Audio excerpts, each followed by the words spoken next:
Thank you so much for still joining us on Daylight. Like I mentioned earlier, I'm having breakfast with Mr. Mainda Simataa, the UPND Kamwala aspiring candidate ward councillor for 2021.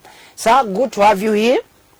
We're going straight into business, and this time around we're going to give our viewers a guide on how to make a great business plan. We will start with an overview of the key concepts, then we'll look at each section of a typical business plan. Any points about how to make a business plan? Yes, thank you for inviting us on this program. We are very grateful to start with. And I would like to put it first and foremost that the UPND under the leadership of President Hakainde Hichilema is very big on the idea of ensuring to say that business and entrepreneurship are supported, because you realize to say that we've got a very high number of unemployed youths who are out there, and formal jobs in the formal sector or private sector cannot just swallow the millions of youths who are out there looking for a way to make a living. So entrepreneurship and business is really a big program for the UPND, and that's why our president has been on various fora emphasizing on the need to ensure to say that the business and economic environment are favorable for our youths and all those who want to go into business to thrive. Now, coming back to your question, what are some of the pointers that we can look at when we are talking about making a business plan? There are several, but I'll just mention a few. To begin with, you must have a product or a service. Okay, you must have a product and service, something that you want to sell, like my hand sanitizer here. You know, this time, if you are... And I have noticed that... So, hand sanitizer, you have realized to say that the period we are in of COVID-19, this has become the most expensive and rare product. Very expensive and very rare. But of course, thanks to our activism as UPNDs. Let me look at it, comrade. You can take a look. I hope the camera, the camera is able to pick. It's a pocket hand sanitizer. People are becoming creative during this moment or trying. So, if you want to become a hand sanitizer entrepreneur, this is the best time. Because the cost of these things has just gone haywire. And as UPND, of course, we've made calls that the cost of sanitizer must be reduced and more supplies should be there. And thankfully, I did a spot check yesterday. This has come down, I think, to 20 in some of the stores. And it should go down further. So the point I'm trying to make is that when you're making a business plan, you have to have an idea of a product. What is the product that you're going to sell, or what is the service that you're going to offer? I'm giving this sanitizer as a product. So if you're going to make a business plan and you want to go into a hand sanitizer, you identify the product. Of course, you also have to bear in mind to say, is your product able to sell? Of course, hand sanitizer is diamond nowadays. It's selling like hotcake. So it's selling like hotcake. So you have the second requisite of your business plan, which is demand. When you have demand, you also have to look at the market. Who are you going to sell your product to? And of course, in COVID-19 times, the market, people are actually flooding to flood to buy your product. Everybody wants the sanitizer. When I was coming here, jumping on a bus, there were queues inside Kulima Tower. You know why? Because everybody, apparently there's a rule that everybody who has to go into Kulima Tower has to wash their hands first, and so that has created congestion. But if we had an entrepreneur, a Zambian locally based entrepreneur who is producing hand sanitizer, each of us would just be carrying sanitizer. And I didn't have to stop at the queues because I showed them my sanitizer. I simply sanitized there and passed. So market is important. Thirdly, you also have to look at the price. How much are you going to be selling your price at? But Mr. Simataa, somebody might say, look, I'm a businessman and I know the demand is high, but I was selling, let's say at 10 kwacha, I was selling this hand sanitizer. Now that the demand is high and look at this period that we are in, let me sell it at 25. Can that be a problem? That's where we talk about ethics. Morality and ethics must be part of business. If I'm an entrepreneur, I'm a business person, I'm selling hand sanitizer, just because COVID-19 has come and the demand for my product increases exponentially, shouldn't give me the right to exploit people. That is not so that's exploitation. That's exploitation. And we have condemned that as UPND. We've been recorded on condemning the exploitation for not just people who are selling hand sanitizer, but other things like gloves, face masks. We've criticized the attempt to exploit the Zambian people. So it's not ethical for a business person or for you as an entrepreneur to hike your product beyond proportion just because the demand is high. Of course, you can hike your product depending on the factors of business. How much maybe you're producing, you're using maybe at your plant. You're importing these plastic cups to put the sanitizer in. How much are you importing them? How much are you paying for your labor? How much are you paying for electricity? How much are you paying for your rent? When you factor in all those costs, then you can come up with a markup on top of that cost to ensure to say that you sell for a profit, because that's what you are in. You are in business for a profit. But a fourth thing I want to talk about is a capital, investment capital. You have to have investment capital to start with. And unfortunately in this country, Comrade Tapero, the state, the government has washed its hands out of business. They have even sanitized their hands. They have washed their hands out of business. And sanitized. They are saying we have no role to empower you as the youths. Okay. No, they are not providing any. And talking about empowering the youths, we had the Youth Development Fund, but in 2015 it was scrapped off. Those are the issues. How do you scrap off a youth empowerment fund in a country where over 75% of the youths, including graduates, Comrade Tapero, are unemployed? Yes, sir. Today you find a graduate from the University of Zambia, from Unilas or from CBU or from whichever college, working in a booth as a sales lady or a salesperson for Airtel money or MTN money. That is a sign of a dying economy. You have a graduate working as a fuel station attendant. You have a graduate working as a security guard. I'm not trying to demean those jobs. No. Or a maid. They are a service that are important in our society. But what we are saying is that when people who are qualified to do certain kinds of jobs, technical jobs, are being reduced to security guard, that should give you a signal to say not all is well. And that is why we are talking about business, so that more of the graduates and the youths who are coming into the job sector, some of them who have never had an opportunity to go to school, not because they don't want to, but because they can't afford to, we want to give them an opportunity to become entrepreneurs. And that has to come with empowerment. Government has to pump more money into empowerment funds to support youth entrepreneurship projects.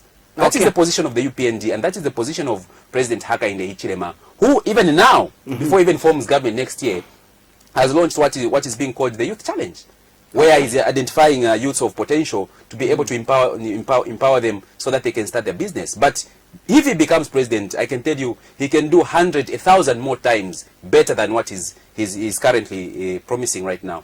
So those are some of the challenges, and those are the 4 points I'll share with you as we go on. Okay, awesome. So let's just run our viewers through some of the key concepts of a business plan. So we have the executive summary, overview and objectives, products and services. Mr. Simataa alluded to that earlier. Market opportunities as well. Yeah, you mentioned that. Sales and marketing, competitive analysis, operations, management team, and financial analysis. First things first, we have to go straight into the first step of the first step you need to take in order for you to have a proper business plan.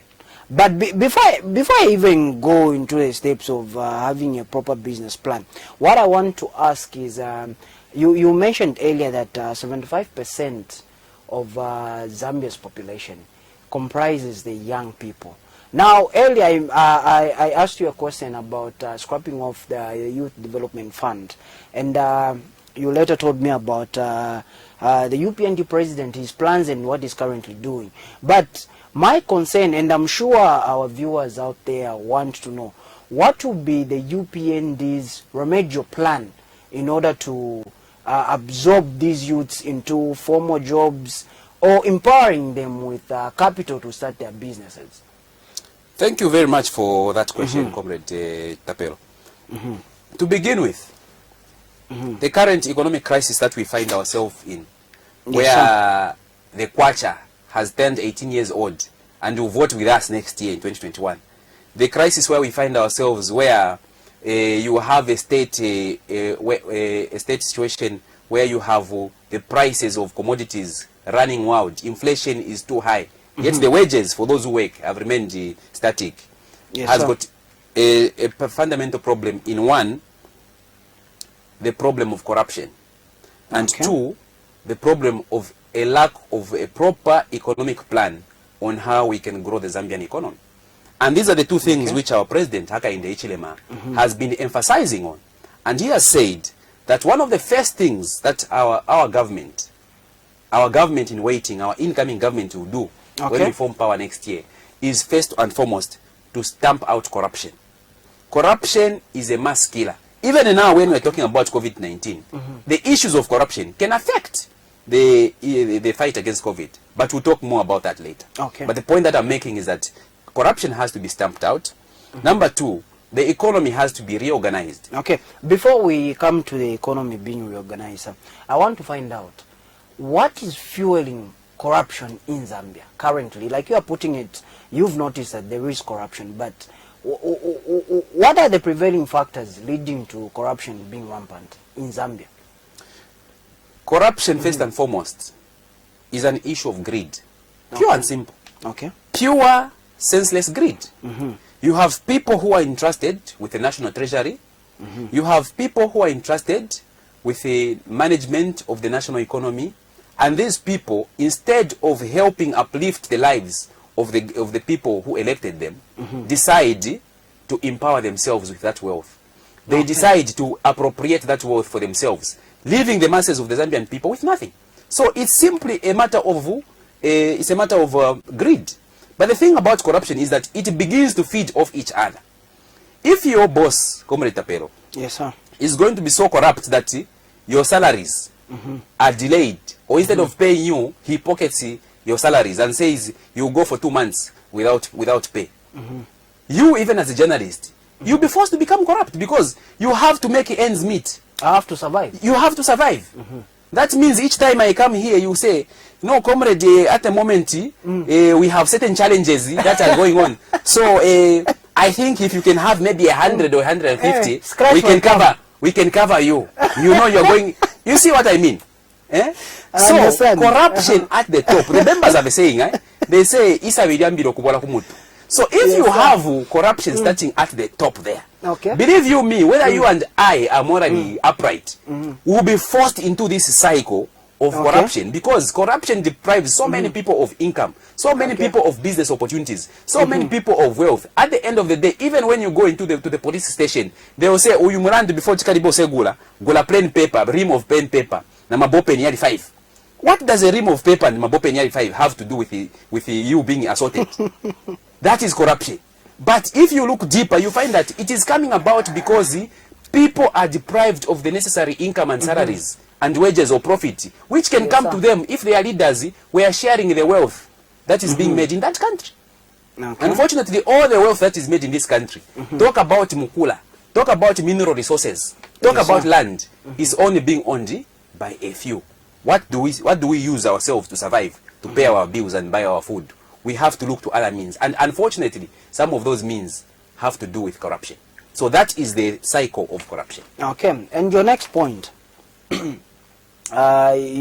about to talk about the next point that you're about to come to before I ask the question of reorganization of the economy. Yes. How are you going to reorganize the economy as the UPND? Before we even come to the party, the UPND, let's look at how you, as an aspiring candidate for an aspiring ward councillor candidate for 2021 under the UPND ticket, how are you going to reorganize your ward as you move on now to reorganize the nation? All right. So we are talking about two aspects of governance, which is about the local government, which I'm aspiring for and other councillors are aspiring for in the council, and also the central government, which is formed up by the president and the cabinet that he appoints. So when we look at the local economy and you look at the council operations, there are several streams of revenue, because development is all about finding the money to build or pay for the services and the goods which the community needs. And some of those services which the community needs is, number one, they need water, sanitation, they need housing, they need electricity, they need garbage collection, they need healthcare, they need education, and they need security. So all of these things must be paid for. The question is, as a councillor, where am I going to find the money to pay for those services or to supply those services? because you understand that service delivery starts at the local government level. True, sir. So we have got several streams which can be used for financing. Now, the major source of revenue for any council, any town council, be it a city council or municipality, is the local revenue, licensing. Okay? We are talking about money that comes from collection of revenue from car parking. You're talking about stations. You're talking about business houses. Okay? All these are revenue streams. But unfortunately, these revenue streams, these sources of income, I'll give you an example of collecting of levy from markets and a bus station. Lots of money is being made per day. But that collection of money Yes. from the councils, from the markets and bus stations, why is it being left to the cadres right now? Why is it being left to the cadres? That is a question which the PF must answer. Because they are the government of the day. They are the ones who have dominated the council. They have got 33 councillors who are PF in those councils. They have got a mayor who's PF, Mausamp.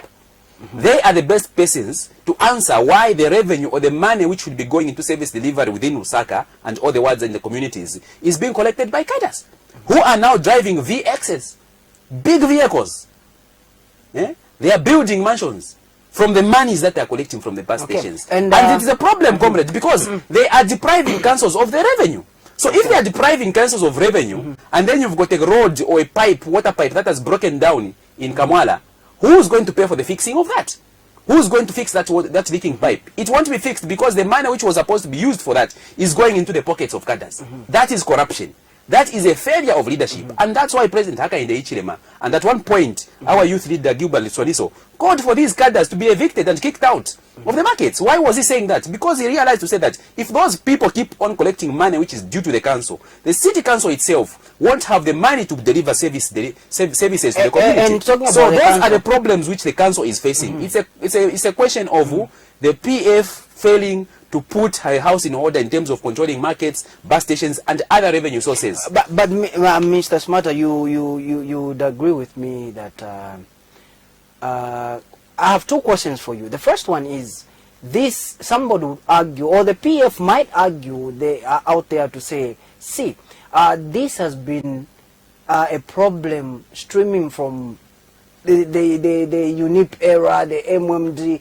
Council workers go for months and months on end without getting paid. And after the pronouncement from your National Youth Chairperson, Mr. Gilbert Liswaniso, we saw that when the council collected money, there were some pronouncements being made to say they were paid money. They were paid their salaries. And it covered for, is it 3 months or 4 months? I stand to be corrected. But that money was enough to make sure that garbage collection is collected, and some of the activities that the council needs to undertake were undertaken in that short period of time when they collected the money. But my major concern is, why are markets, why are revenue being collected from the parking of vehicles? Why is this being left to a few individuals that are benefiting, okay, and a few non-individuals that are benefiting? And these are cadres. You are talking about cadres driving VXs right now. But look at a council worker, okay? Doesn't even have a bicycle. He doesn't even have a bicycle. We find council workers lining up, demonstrating at Civic Center, crying for their salaries, okay? And pensions. And pensions. Yes. You see, but here is a cadre, probably has been a cadre for 1 year, and is now driving a VX. What is really causing that? I mentioned corruption. But I also besides corruption and being greedy. Yes. I mentioned corruption and greed. But there is also a failure of leadership. Because leadership is always... Do we need political will? Definitely. Political will is needed to put the economic situation in order. In order to put those cadres, in order to get the revenue from those councils and all those revenue collecting points, you need political will. You need somebody to say, you as cadres are not allowed. You've got no legal mandate to occupy those bus stations and markets and start collecting fees. They don't have any mandate to do that. So if as a leader, you're the minister of local government, you're Vincent Mwale, and you can't enforce that rule, then you have failed as a leader. That's number one. Number two, okay, unemployment. I mentioned to you that 75% of Zambian youths are unemployed. Or if you want, you can say 7 out of every 10 youths are unemployed. True. So those cadres there have to make a living. In as much as we can criticize them, we also have to think, wow, how do they make ends meet? How do they feed their families? How do they pay their medical fees and the education? After supporting the leaders whom they have put in power there, what has been done for them? They are left out in the cold. So that's the way of them benefiting. That's why cadreism persists. Okay. Because if you are going to have these youthful cadres supporting you all the way to Plot 1, supporting you all the way to Manda Hill, supporting you all the way to the local council, and when you get there, you leave them out in the cold, what do you think they are going to do? What do you think they're going to use to pay their rent, feed their families? They will tell you, bwana, kaidi mumulipa jamanje, tipase ni ma station, tipase ni ma market. Oh, okay. So that's how it works. And you know for sure that if you don't give them those things, those are the same gangs that are going to be organized to denounce you and hound you out of that office. Okay. And you still want to be there for 5-10 years or maybe 25 years like a given win. Eh? What do you do? Okay, so you give them those stations, but that is not right.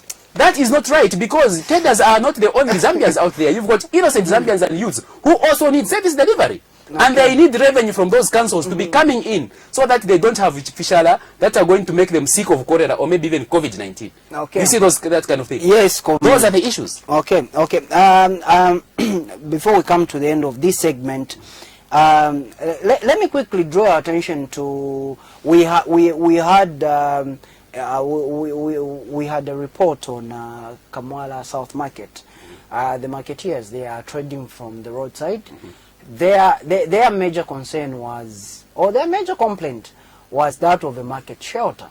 They said they do not have a market shelter, hence they are forced to trade from outside the market, just along the road. Now, if you look at somebody trading along the road, it's very easy for accidents to happen, because you have kids running around. Yes. You have traders trading along the road. It's dangerous. They are putting their lives at risk. That's one.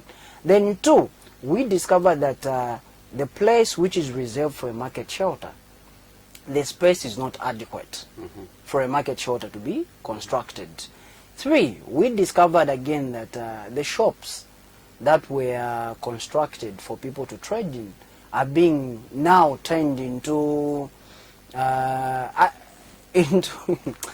accommodation hubs. Okay, we have people living in there, sleeping in there. You can't blame them, because most likely these are caretakers and they are looking after those places. But then you have criminal activities again, a concern of criminal activities, because you have people that are being pursued by the law hiding in there. Yes, you have people that don't have where to stay hiding in there. So now, as an incoming councillor, because I believe Kamwala South is part of your ward. Definitely, yes. So what are the measures that are you going to put in place for you to address these issues? Thank you, Comrade Tapelo, and I really appreciate that you took time with your team to go and do a spot check analysis of what is going on there in Kamwala South. Exactly. I've been there myself, and I can tell you to say that the cry of the marketeers, our mothers and our sisters and brothers who are trading in that area, they cry to have a market set up for them, has been a long outstanding issue. And I would like to put this blame again on the area, the current serving area council and his MP, Given Luwinda. Look, Given Luwinda has built, it's not a secret, we are not maligning him. Given Luwinda has finished almost all the land in Kabwata, building shopping malls, building foundation, his so-called Given Luwinda Foundation. He's got all structures all over the place. He has finished this structure, but he can't complete one simple structure, which is a market shelter there in Kamwala South, and even across the rail in John Lane. He can't finish that. Why?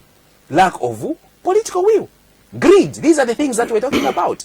And if you find that marketeers are now moving outside from that shelter to the market, something must tell you to say something is wrong, because that shelter is not complete. And even if it is incomplete, you still have the same cadres, the same PF cadres I'm talking about, pursuing the marketeers from that incomplete shelter and claiming for market levy.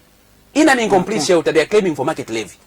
Now, here is a marketeer who has to buy a bag of mini meal at 200 kwacha. And here is a PF cadre who is correcting 10 kwacha every day as market levy. Where is that? When is that marketeer going to make money for him or her to buy a bag of meal? So they run away from these places, not because that sometimes the market is incomplete or anything, but because they don't want to be forced to be paying these levies which are eating out of their profit. Okay. So as an incoming councillor, two things will be done. You mentioned the issue of security of certain structures that are being used as hideouts for crime, for criminals. Security is one of the solutions. And I'm glad that there is a certain police post which is just being constructed across there. Richard Kachung, I think that's what they are calling it. And I wonder why they named it after Richard Kachung. But that's a debate for another day. Okay. But we are saying that more police posts should be built. And those structures must be completed out of the council revenue that is made. And talking about a police post, from the market, I think a minute or two, we have Lakson Mapushi police post there. You see? Those are the issues. But if you are going to look at any issue of crime, you have to go back to the issue that I talked about unemployment. Who are these criminals? Which homes do they come from? Why are they stealing? These people become thieves and thugs because they don't have jobs. It is as simple as that. Okay. If you want to end crime, don't build more police posts. Build more industries. Build more factories. And those people won't have time to be on the streets because they have to be busy working. But if you are going to tell them to say there are no jobs, if you are going, like you have mentioned, if you are going to scrap the Youth Empowerment Fund, those people will be languishing on the street. And the result is that the community won't be safe. Even if you've got 1,000 police posts, they still won't be safe. Those cells, police cells, will fill up with thugs. Why? Because the economy is not functioning, it's not creating jobs, it's not empowering the youth. And the youth become the criminals, they become phone snatchers for a living. So security has to be addressed, but also empowerment has to be addressed. And I'm afraid as a local council, we can't do much about growing the economy. We have to work in relation with the central government. Okay. And that's why we're calling upon our communities, our youths, to support the UPND next year, because you can't have a local government that is dominated by the UPND and a central government that is dominated by the PF. They can't work together. So we need harmony on both the local government and central government. So we have to vote for the president, vote for the MPs, and vote for the councillors, so that we can have a program to alleviate poverty and unemployment. Okay, awesome. I know earlier you said your concluding remarks on this segment. Yes. But talking about not working together, we saw what's happening in South Africa. Cyril Ramaphosa and Julius Malema came together concerning the COVID-19 pandemic. They came together, put their heads together, and they're saying, hey, check, differences aside, we are putting our nation first. That's one example. The other example is Raila Odinga and the current Kenyan president, Uhuru Kenyatta. What did they do after the elections? They had their own differences. But they said, no, let's put our differences aside. Let's come together. They shook hands. They interact. They chat with each other. That's a second example.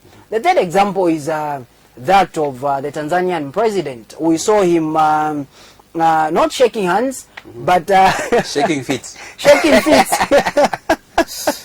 With his opposition leader. Now, seeing that you are from the UPND, I know the PF are not here to answer for themselves, but we extend an invitation to them. They can come through on this platform and give us their view. But seeing that you are from the UPND, allow me to use this opportunity to ask this question. Why is it that the UPND and the PF can't come on one table and so iron out their differences? Like in the case of the COVID-19, this shouldn't be political. They say, okay, fine, our economy is taking a nosedive, our culture is taking a nosedive. Why can't you put your differences aside and say Zambia first? Forget about the differences. Let's sit on one table and see the way forward. UPND, you have your own economists. PF, you have your own economists. Let's come together at a round table. Let's sit. Let's address some of these issues. Let's exchange ideas. Why can't we see that happening in Zambia if it's happening in these other countries? Thank you very much for that question. And you know, you are not the first one to ask me that question. There are some people who are lambasting me on Facebook saying, why are you always opposing? Even in times of COVID, you are making issues political. I saw that post. Yes, you see? But we are not making issues political. We simply want the government to be proactive in fighting this thing. And when you talk about the ruling party and opposition coming together, President Hakainde Hichilema has time and time again extended an olive branch to the ruling party, asking them to work together with oppositions in times of crisis like this. President Hakainde Hichilema has been in the forefront of calling for dialogue, to the extent that some people have even been saying, UPND, Demo cry babies. This is why you are always being beaten. You see, our president is a man of peace. He is a man of principle. And he's a man who is ready and has proved that he's willing to give ideas and solutions to the government. The president, Hakainde Hichilema, is on record. Before even the president gave his press statement, Eddie Kalungu gave his press statement, before even Chitalu Chilufya gave his statement, before Dora Siria gave her statement on the COVID crisis, Mr. Hichilema was the first person out of the blocks to issue a statement on the COVID, and he also issued solutions. We have shared the documents. We don't hide knowledge. We don't hide ideas. There is a statement titled Extraordinary Measures for Extraordinary Times, Short and Mid-Term Economic Solutions to the COVID Crisis. That was a document authored by the president, and he shared that we'll be coming to a COVID crisis later on, like you are calling the COVID crisis, but we'll be coming to that much later on. Let's conclude the segment. As we conclude the business segment, if you want to write a great business plan, you need an executive summary, overview and objectives, products and services, market opportunities, sales and marketing, competitive analysis, operations, team management, and financial analysis. We conclude the business segment. We are still having breakfast with Mr. Mainda Simataa here. We go on a breather. When we come back, we give you 10 ways on how to spend your time during this, we're not calling it a crisis, but during this trying moment of the COVID-19 pandemic. Because like yesterday, what happened, the Secretary to the Cabinet, Dr. Simon Miti, during a press briefing said that public workers will be subjected to stay at home. That includes those in the private institutions as well. So meaning that if you are staying home, we'll give you some of the tips of 10 ways on how you can spend your time. School has been suspended. Learning institutions have been are on an indefinite closure right now. We don't know when the schools will be opened, but hopefully soon, as the COVID pandemic gets, once it's controlled, I'm sure learning institutions will be opened. But before that happens, or before we come to that time, we'll be giving you 10 ways on how you can spend your time during this time. Let's go on a breather. When we get back, we'll give you those 10 ways. Stay tuned.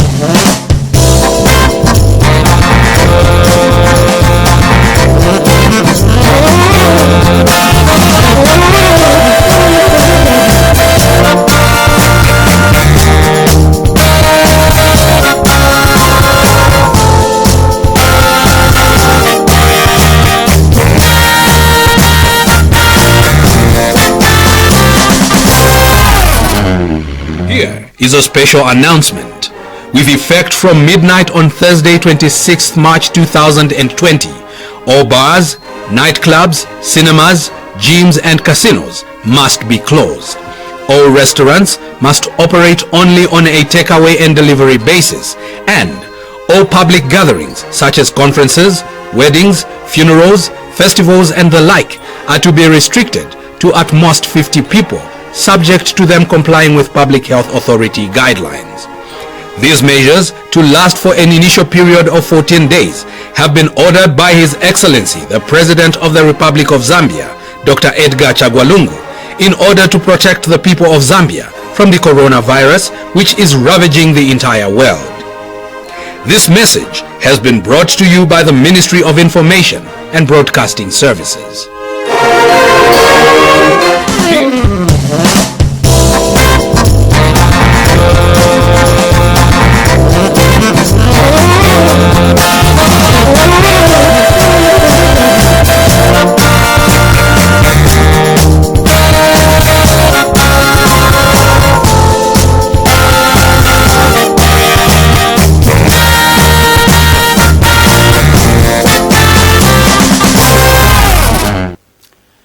Thank you, thank you, thank you. Thank you for still joining us and for still choosing KBN, the finest television. Remember, if you would like to get interactive with us, call us, text us, or WhatsApp us on 0956660000.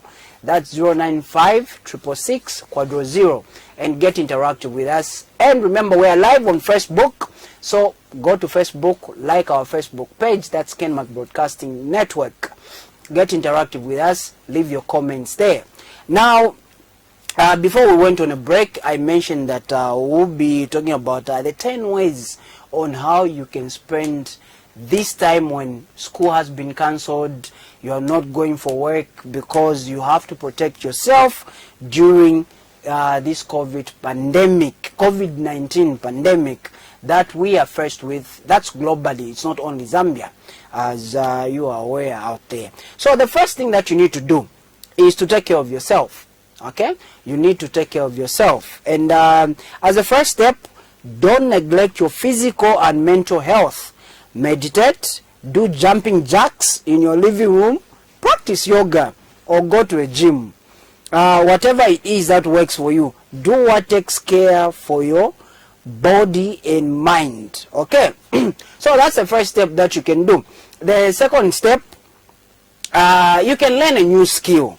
Yes, learn a new skill, keep yourself busy. Let's face it, if you are stuck at home, you are probably not going to become an expert on how to run a mass spectrometer, but you could beef up your computer programming skills, for instance, by learning how to create a fancy new graph in R, or how to produce documents in LaTeX.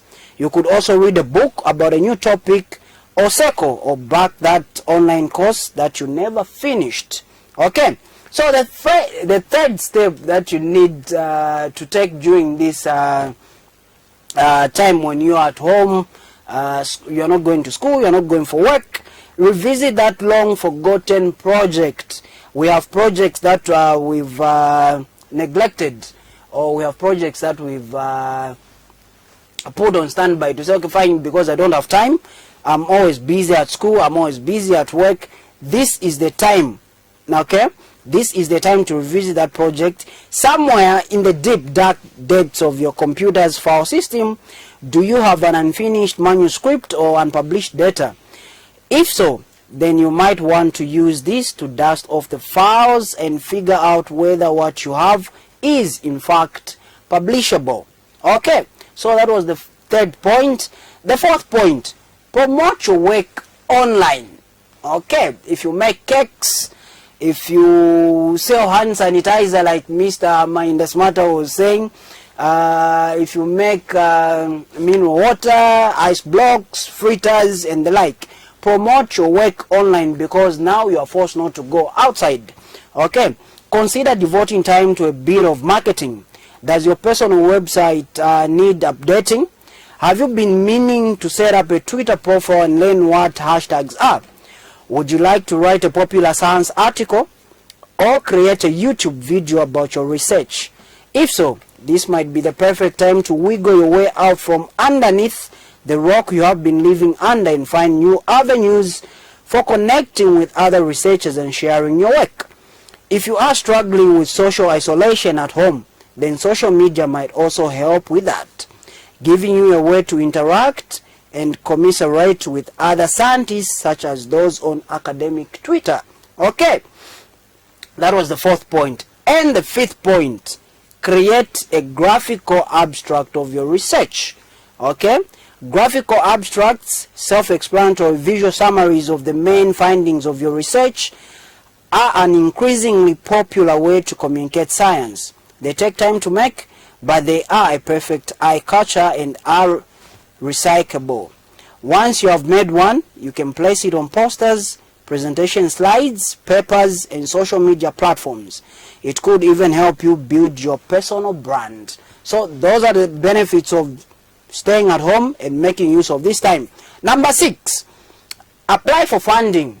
Earlier we were talking about the Youth Development Fund being scrapped off in 2015. However, you might benefit from spending time scrounging for internet fellowships, grants and awards. Don't just look in the most obvious places, such as federal grant agency websites. Take a look around for industry awards, lower profile fellowships, and little pots of research funding that you might be able to apply for. Even if you don't receive an award, the process of applying will help you master the skill of grant writing. Okay, so take that step. We encourage you, our dear esteemed viewers, to take these steps that we are listing down here. Number 7, think about your career plans. Get back to your careers. My guest here, whom I'm having breakfast with on Daylight, he's an aspiring UPND Ward Councillor for 2021 in Kamwala. Okay, so he's revisiting his career plans. When you are in the lab, it's easy to focus on your next experiment and neglect long-term career planning. So consider using some of your homebound time to learn more about yourself and your career options. Very important. You could read a book about career planning, test out career options with online simulations, or use free introspection tools such as My IDP. These things will help you reflect on the skills you have, brainstorm skills you'd like to develop, and think about where you see yourself headed in the future. Dear young people, this is not the time to indulge in self-destructive behavior because you're no longer going for classes, you're no longer going for work. This is the time to focus.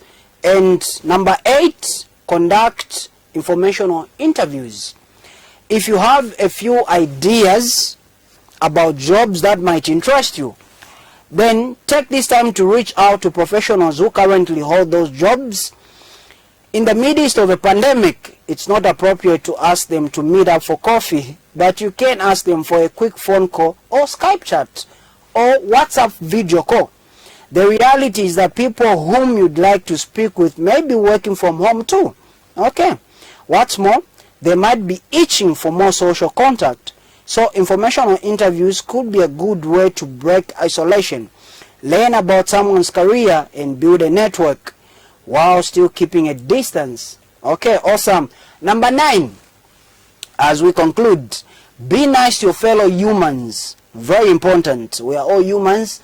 We all deserve the respect, affection, and most importantly, if you live with others, being cooped up with them full-time might be less fun than you imagined it to be.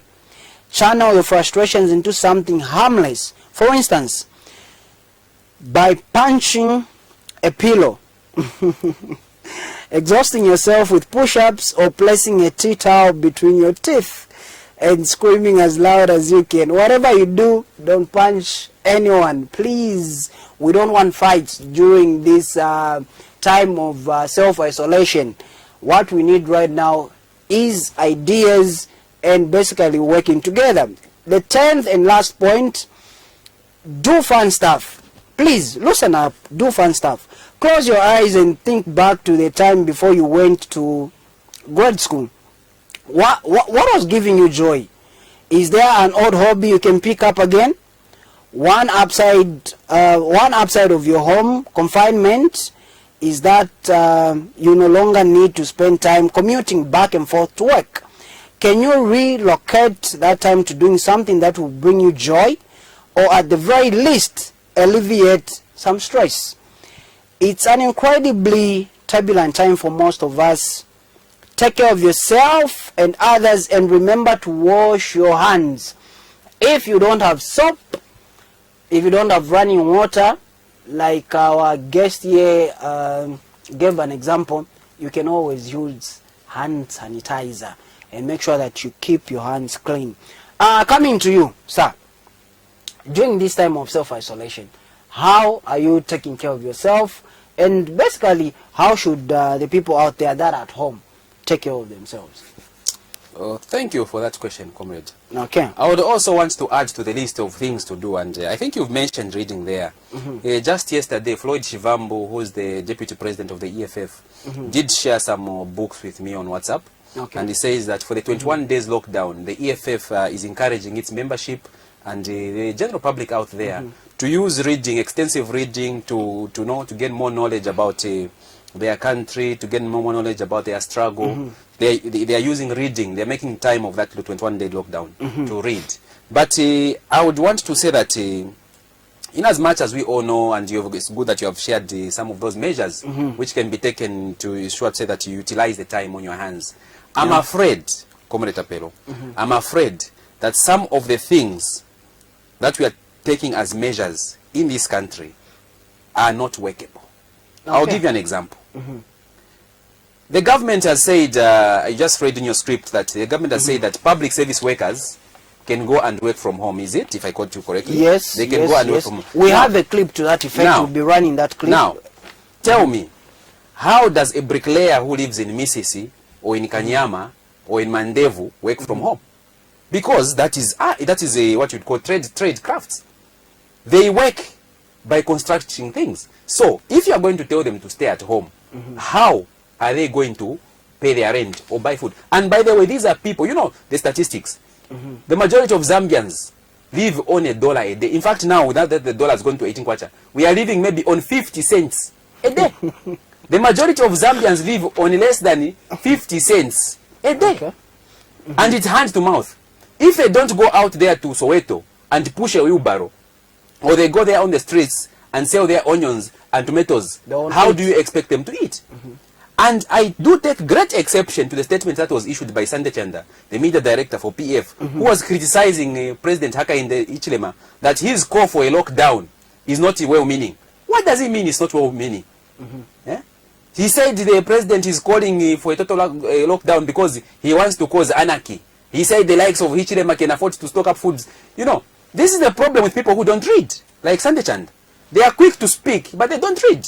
If he had read the statement that was issued by our president, Hakainde Hichilema, he would have known that the president did not only call for a total lockdown, but also put forward what you would call mitigating measures to ensure to say that people do not starve in their homes. Look at South Africa.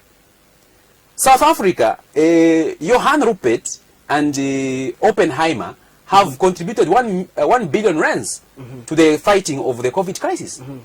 The point I'm trying to make here is that fighting the COVID crisis is not just including, I think, on that, including Motsepe, Motsepe, the owner of Mamelodi Sundowns. Yes. And we've got people in Zambia that own football clubs. Why can they do the same? The point is that, I'll tell you why. Let me finish my point. The point is that fighting the COVID crisis, telling people to stay at home, is not just about fancy press briefings like the ones our Dr. Chirufe is giving. It is more about investing money to ensure to say that those people are telling to stay at home, to stay away from school, to stay away from pushing wheelbarrows in Soweto and selling on the streets.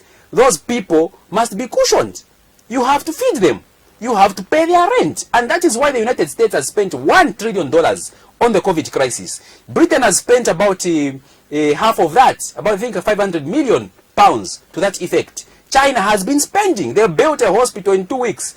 How much did that cost? Money has to flow into the fight of the COVID crisis. But how much money is flowing into the fight of COVID crisis here in Zambia? And then someone comes and says, why isn't Hakainde Hichilema donating money to the fight? Hakainde Hichilema was not going to donate money to a corrupt government.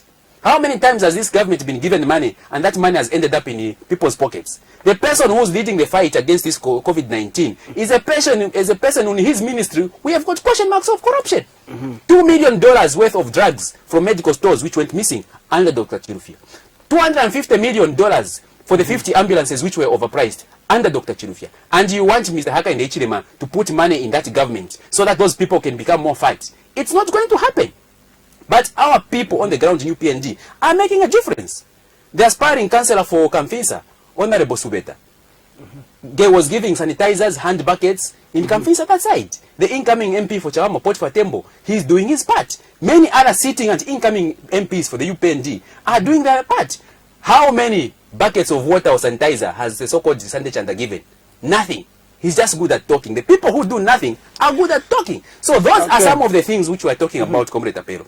Measures have been suggested by President Hakainde Hichilema on how the economic and social ramifications of COVID-19 can be cushioned, so that we do not tell people who are staying at home to starve to death. That is not what he's saying. The government must play its role. If they want, they should read the document that was published by Mr. Haka in the Ichilema and his National Management Committee on how to fight these things. If they can't read, we can't help them. If they are blank in the head, we can't help them. Okay. We can't help people who do not want to read. Okay, now on that score, in case there are some people that think that this COVID-19 pandemic is not serious, let's just go to the statistics of some of the world countries and just look at how the numbers or cases of COVID-19 have escalated. Are we ready for that clip? Okay. So we start with France. Yes. On February 26, 2020, France reported 18 cases, okay, that were laboratory confirmed cases of COVID-19. Then on March 27, 2020, okay, that was on Friday. On Friday, the reported number of cases of COVID-19 escalated to 32,964 cases. I'm sure the viewers out there can see what's on the screen. Okay, so the same happened to Germany. On 25th of February, it reported 18 cases of COVID-19. On 27th of March, that was on Friday last week, the cases rose to 50,178. I'm sure our viewers can see that on the screen. Spain as well. February 27 recorded 25 cases. March 27th, the cases skyrocketed to 64,059 cases. So you can see just how deadly and serious this virus is. Iran, on February 19th, 2020, reported cases were 5. March 27th, the cases rose to 32,332. Okay. South Africa, on March 1st, they only reported 1 case. 27 days later, on March 27th, the cases were 1,170. Okay. Okay, so those are the statistics, and